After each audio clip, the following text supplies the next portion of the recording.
Hello friends, இந்த வீடியோவில் இன்றைக்கி என்ன பார்க்க போகிறோம் அப்படின்னு பார்த்தீங்கன்னா, எஸ்டிடிடிஆர்பி 21/7/2024 நடந்த கொஷின் பேப்பரில் இருந்து கொஷின் நம்பர் 37 தான் பார்க்க போகிறோம். அதற்கான answer, book proof, page number, எக்ஸ்பிளனேஷனோட பார்க்கலாம்.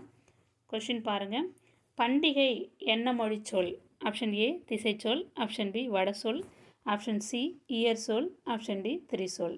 இந்த கொஷின் எந்த புக்கில் இருக்குது அப்படின்னு பார்த்தீங்கன்னா, இதை பாருங்கள், 7th ஸ்டாண்டர்ட் புக்கில் டேர்ம் 2ல் இயல் 1ல் பேஜ் நம்பர் 20ல் இருக்கும். இது இருக்குது பாருங்கள். திசை சொல்னு மேலே டாபிக் கொடுத்துட்டு அதில் சாவி, சன்னல், பண்டிகை, ரயில் முதலிய சொற்கள் தமிழில் வழக்கில் இருந்தாலும் இவை தமிழ் சொற்கள் கிடையாது அப்படின்னு சொல்லியிருக்காங்க.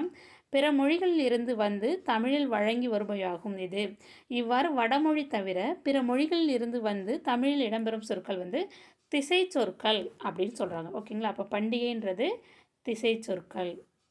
ஓகேங்களா? திசை சொல். அப்போ கரெக்ட் ஆன்சர் ஆப்ஷன் ஏ தான் கரெக்டான ஆன்சர், திசைச்சொல். ஓகேங்களா? இந்த வீடியோ உங்களுக்கு பயனுள்ளதாக இருக்கும் நான் நம்புகிறேன். Thank you friends.